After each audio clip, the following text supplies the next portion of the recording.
कहानी की शुरुआत में हम एक फैमिली को देखते हैं जो कि एक बोट पर कैरेबियन ओशन के बीच बेन नाम के एक लड़के का बर्थडे सेलिब्रेट करने और साथ ही एक यादगार छुट्टियां मनाने के लिए यहाँ आए होते हैं। सब कुछ नॉर्मल चल रहा होता है। तभी बेन की मॉम जूलिया स्विमिंग के लिए समुद्र में जंप लगाती है। दूसरी तरफ बेन और उसके फादर टॉम फिशिंग कर रहे होते हैं। तभी अचानक जूलिया ऐसा फील करती है जैसे कि समुद्र में कोई चीज उसे नीचे खींचने की कोशिश करती है और तभी बोट के इक्विपमेंट भी बार बार अपनी डायरेक्शन चेंज करने लगते हैं, जिससे यह पता लगता है कि कुछ गलत होने वाला है। बेन और टॉम को इस बात का पता भी नहीं होता है और वे अपना पूरा ध्यान फिशिंग में लगाए होते हैं। वहीं जूलिया कुछ ही सेकंड में बोट से बहुत दूर हो जाती है और खुद को बचाते हुए टॉम को जोर जोर से आवाजें लगाने लगती है, लेकिन दूरी ज्यादा होने की वजह से उस पर किसी का भी ध्यान नहीं जाता। फिर जूलिया को फील होता है कि समुद्र का पानी पीछे होता जा रहा है। तभी वह अपनी बेटी कैसी को आवाज लगाती है, लेकिन वह हेडफोन लगाकर व्यू एंजॉय कर रही होती है। उन तीनों को बिल्कुल भी ध्यान नहीं था कि जूलिया स्विमिंग के लिए गई है। जूलिया उनसे बहुत दूर होती जा रही थी। तभी टॉम को उसकी हल्की सी आवाज सुनाई पड़ती है। जब वह देखता है तो जूलिया पानी में डूब रही थी। तभी वह उसी टाइम पानी में जंप लगा देता है और जूलिया को डूबने से बचा लेता है। दूसरी तरफ बेन बोट को उसके पास ले आता है और फिर बेन और कैसी उन्हें ऊपर की ओर खींच लेते हैं। अब बोट में टॉम कैसी पर बहुत गुस्सा करता है और कहता है कि तुम्हारा ध्यान कहाँ था? जब तुम्हारी मॉम स्विमिंग के लिए गई थी तो तुम्हें ध्यान रखना चाहिए था। तभी कैसी कहती है कि मैंने हेडफोन लगा रखा था और फिर टॉम से सॉरी बोल देती है और टॉम सबको कहता है कि कोई भी कुछ भी करने से पहले मुझे बताएगा। अब रात होने ही वाली थी कि तभी सभी लोग बेन के बर्थडे सेलिब्रेट करने की तैयारी में लग जाते हैं।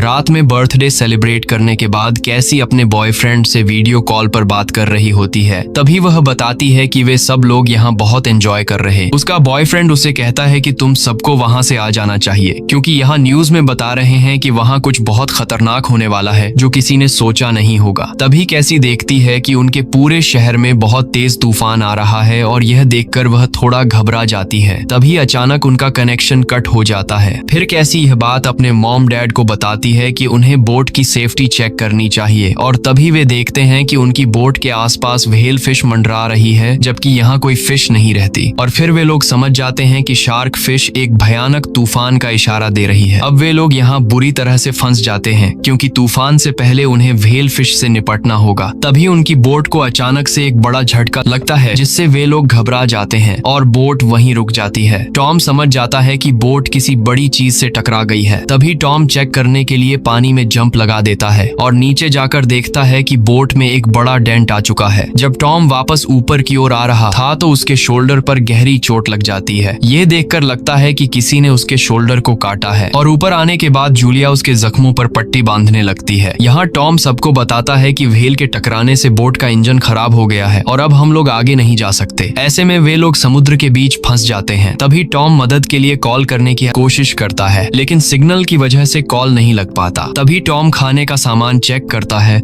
और उन्हें बताता है कि हमारे पास सिर्फ 4 दिन का ही खाना बचा है और इसके अलावा वहाँ कुछ भी नहीं है। लेकिन उनके पास एक उम्मीद थी कि वे एक शिपिंग रूट पर थे तो कोई ना कोई उनकी मदद करने जरूर आएगा। इसी बीच उन्हें एक आवाज सुनाई देती है। तभी सब लोग बाहर निकलकर देखते हैं तो उन्हें एक बड़ा सा मीटियोरॉइड उनकी तरफ आता हुआ दिखाई देता है। वह उनकी बोट से टकराने ही वाला था कि इतने में टॉम बोट को साइड कर देता है और तभी देखता है कि वह कोई मीटियोरॉइड नहीं बल्कि एक सैटेलाइट थी। वे सब इससे संभल पाते कि उससे पहले ही एक और मीटियोरॉइड उनकी तरफ आने लगता है। वे सब अपने आप को बचाने के लिए लाइफ जैकेट पहन लेते हैं जिससे अगर बोट पलट भी जाए तो वे पानी में न डूबे। तभी अचानक उनकी बोट झटके खाने लगती है और वे समझ जाते हैं कि अब उनका बचना मुश्किल है। तभी एक जोर की आवाज आती है जिससे अचानक सब लोग बेहोश हो जाते हैं। कुछ समय बाद जब उन्हें होश आता है तो वे देखते हैं कि सब लोग जिंदा हैं लेकिन उन्हें कई जगह चोट आ चुकी है और फिर वे एक दूसरे को संभालते हैं। तभी उनकी नजर बोट पर पड़ती है जो बहुत सी जगह से टूट गई थी। जब वे सब बाहर जाकर देखते हैं तो बाहर का नजारा देखकर सब हैरान रह जाते हैं क्योंकि उनकी बोट के नीचे पानी गायब हो जाता है और चारों तरफ मछलियां होती हैं और लगता है कि वे किसी रेगिस्तान में आ गए हैं। यह सब देखकर उन्हें कुछ समझ नहीं आता क्योंकि पूरी जगह बदल चुकी थी। वहाँ पानी की जगह पहाड़ और गड्ढे दिखाई दे रहे थे। कुछ देर बाद उन्हें समझ आता है कि वे किसी दूसरी जगह नहीं बल्कि पानी किसी दूसरी जगह चला गया है। फिर टॉम अपने कंपास में डायरेक्शन चेक करने लगता है। तभी उसे समझ आता है कि धरती के साथ कुछ हुआ है क्योंकि उसके कंपास में नॉर्थ और साउथ चेंज हो गए हैं और साथ ही साथ धरती की जगह पानी और पानी की जगह धरती बन चुकी है। इसी बीच टॉम उन्हें कहता है कि अगर धरती पर पानी चला गया है तो तो बहुत से लोग मारे जाएंगे क्योंकि पानी से बचा नहीं जा सकता। यह सुनकर कैसी रोने लगती है और अंदर चली जाती है और सोचती है कि शायद उसका बॉयफ्रेंड अब इस दुनिया में नहीं रहा। तभी टॉम एक उम्मीद के साथ रेडियो से संपर्क करने की कोशिश करता है। तभी उसे एक कैप्टन का रिस्पॉन्स मिलता है जिसका नाम नाटो था और वह भी समुद्र में अपनी फैमिली के साथ सबमरीन में होता है। टॉम उससे पूछता है कि अब हमें क्या करना चाहिए। यहाँ कैप्टन उन्हें एक ऐसी बात बताता है जिससे वे बहुत घबरा जाते हैं। कैप्टन कहता है कि यह जो पोल्स चेंज हुए हैं वे लगभग एक हफ्ते बाद अपनी जगह वापस आएंगे और उस समय पानी का बहाव बहुत तेज होगा, तो तुम्हें अपने लिए कोई ऊंची जगह ढूंढ लेनी चाहिए ताकि तुम पानी से बच सको। यह सुनकर टॉम कहता है कि आपके पास तो सबमरीन है, तो क्यों ना आप हमारी मदद करें। कैप्टन कहता है कि मैं मदद करने को तैयार हूँ, लेकिन मेरे पास सिर्फ 2 व्यक्तियों की ही जगह है। टॉम कहता है कि मैं आपसे रिक्वेस्ट करता हूँ कि तुम मेरे दोनों बच्चों को अपने पास रख लो, इसके बदले में मैं अपना पूरा बचा हुआ खाना दे दूंगा। कैप्टन टॉम की बात मान लेता है। इसके बाद कैप्टन टॉम को अपनी लोकेशन बताता है और टॉम उस लोकेशन का अंदाजा लगाता है। फिर जूलिया से कहता है कि हम वहाँ लगभग 2 दिन में पहुँच जाएंगे और अपने दोनों बच्चों की जान बचा लेंगे। तभी बेन दोनों को आवाज लगाता है और दोनों को दिखाता है कि उसने कुछ बैलून को रस्सी से बांधकर हवा में उड़ा दिया है ताकि जो भी हमारी तरह फंसे होंगे वे इन बैलून को देखकर हमारे पास आ जाएंगे और हम उनकी मदद करेंगे। फिर अगली सुबह सब लोग निकलने की तैयारी कर रहे होते हैं और वहाँ से निकलने ही वाले होते हैं कि तभी उनकी नजर एक घायल आदमी पर पड़ती है जो अपने डॉग के साथ उनकी तरफ आ रहा था। उसे ऐसी हालत में देखकर टॉम उसके पास जाता है और उसे पानी पिलाता है। वह आदमी टॉम को गौर से देखता है। तभी अचानक वह टॉम पर हमला करता है और उसकी गर्दन में भाला घुसाकर मार देता है। जूलिया यह सब देख लेती है और चिल्लाती हुई बोट के अंदर चली जाती है। अंदर जाकर वह कैसी को एक एयर गन देते हुए कहती है कि इसकी जरूरत पड़ने पर तुम इसे चला देना और उन्हीं दोनों को छुपा देती है। तभी वह आदमी बोट के अंदर आ जाता है और उसमें पड़ा सारा खाना खाने लगता है जैसे कि वह बहुत दिनों से भूखा हो। खाना खाने के बाद वह जूलिया को ढूंढने लगता है। तभी जूलिया पीछे की तरफ से बाहर निकल जाती है, लेकिन जूलिया को देखकर उसका कुत्ता भौंकने लगता है और उसे काटने के लिए उस पर झपटता है। तभी जूलिया उसे चाकू से मार देती है। तभी वह आदमी वहां आ जाता है और अपने कुत्ते को मरा हुआ देखकर और भी गुस्सा हो जाता है और जूलिया को पकड़कर उसका गला दबाने लगता है। कैसी यह देखकर उस पर गन चला देती है। इस मौके का फायदा उठाकर वे वहां से बाहर निकल जाते हैं। बाहर जाते वक्त वे अपने पिता को देखकर रोने लगते हैं, लेकिन तभी वह आदमी बाहर निकल आता है। अब वे सब टॉम को छोड़कर वहां से भागने लगते हैं। थोड़ी दूर जाकर वे एक पहाड़ी के पीछे छुप जाते हैं और एक सेफ जगह आ जाते हैं कि शायद अब किलर उनके पीछे नहीं आ रहा है। लेकिन तभी बेन इसका जिम्मेदार खुद को बताता है क्योंकि उसी ने सारे गुब्बारे हवा में छोड़े थे। अगर वह ऐसा नहीं करता तो शायद वह किलर वहां नहीं आता। फिर तभी कैसी पीछे मुड़कर देखती है तो वह किलर उनकी तरफ ही आ रहा था। वे सब वहां से उठकर भागने लगते हैं और भागते भागते बहुत थक जाते हैं, लेकिन रुक नहीं सकते क्योंकि वह किलर अभी भी उनका पीछा नहीं छोड़ रहा था। तभी सब भागते भागते एक ऐसी जगह पहुंच जाते हैं जहां जहरीला पानी मौजूद होता है और उसी से आगे जाने का रास्ता होता है। तभी जूलिया उन्हें उसी रास्ते से आगे बढ़ने को कहती है और फिर बेन भागते भागते डिहाइड्रेट हो जाता है। तभी उनके पास पीने का पानी न होने की वजह से बेन हार मान जाता है, पर तभी जूलिया किसी तरह उन्हें आगे लेकर जाती है। थोड़ी दूर जाने के बाद उन्हें एक टूटा हुआ प्लेन दिखाई देता है जिसके अंदर वे सब जाकर सो जाते हैं। लेकिन कुछ देर बाद उन्हें एक आवाज आती है और वह आवाज किसी और की नहीं बल्कि उस किलर की ही होती है। तभी इस बार कैसी सोने का नाटक करती है और जैसे ही किलर उसे मारने जाता है तभी जूलिया उसे पीछे आकर चाकू से मार देती है। अब वे लोग बिना किसी डर के सो जाते हैं और जब वे सुबह उठते हैं तो देखते हैं कि उस किलर को किसी ने नोच नोच कर खाया है। अब वे समझ जाते हैं कि उनके अलावा भी कोई और यहाँ आया था और फिर वे सब वहाँ से निकल जाते हैं। थोड़ी दूर बाद फिर से उन्हें पानी दिखाई देता है। तभी बेन पानी पीने के लिए भागता है और जूलिया उसे मना करती है, लेकिन प्यासा होने की वजह से वह जल्दी से उस पानी को पी लेता है। तभी अचानक उसकी तबीयत बिगड़ने लगती है और फिर जूलिया और कैसी वहीं पर एक शेल्टर बनाते हैं और वहाँ आराम करने लगते हैं। कुछ देर बाद जूलिया को फिर से एक आवाज आती है और जैसे ही वह बाहर आकर देखती है तो उसे केकड़ों का एक झुंड आता हुआ दिखाई देता है। तभी वह अपने दोनों बच्चों को लेकर वहाँ से भागने लगती है। थोड़ी दूर जाने के बाद उन्हें एक शिप दिखाई देती है जिसमें बहुत सारे कंटेनर होते हैं और वहाँ लोगों ने उसमें पनाह ले रखी थी। जैसे ही उन लोगों ने इन्हें देखा तो कंटेनर में घुस जाते हैं और दरवाजा बंद कर लेते हैं। दरअसल वे इन्हें नहीं, इनके पीछे केकड़ों के झुंड को देखकर दरवाजे बंद कर लेते हैं। फिर वे तीनों वहां जाकर उनसे दरवाजा खोलने को कहते हैं, लेकिन कोई दरवाजा नहीं खोलता है। तभी वे कंटेनर के ऊपर चढ़ने लगते हैं, लेकिन चढ़ते टाइम जूलिया को एक केकड़ा काट लेता है। तभी जूलिया उसे अपने स्कार्फ से बांध लेती है और किसी तरह वह उन केकड़ों से बच जाती है। लेकिन तभी केकड़ों की फौज कंटेनर के दरवाजों को काटकर उसके अंदर घुस जाती है और अंदर के सभी लोगों को मार देती है। इसी बीच जूलिया बेहोश हो जाती है और जब उसे होश आता है तो वहाँ बेन और कैसी नहीं होते हैं। तब वह बहुत घबरा जाती है। कुछ देर बाद उसे वे दोनों दिखाई देते हैं जो खाने की चीजें ढूंढ रहे होते हैं। बेन और कैसी नीचे मरे हुए लोगों का खाना और हथियार इकट्ठा कर लेते हैं। जूलिया किसी तरह कैप्टन से कांटेक्ट करती है। कैप्टन उसे बताता है कि उस पर भी केकड़ों की फौज ने हमला कर दिया है और वह बहुत जख्मी हो चुका है। कैप्टन जूलिया से कहता है कि कुछ ही घंटों में समुद्र में पानी वापस आने वाला है। यह सुनकर जूलिया बहुत डर जाती है क्योंकि उसका मैप भी कहीं गिर गया था और अब कैप्टन के पास पहुंचने का कोई और रास्ता नहीं बचता।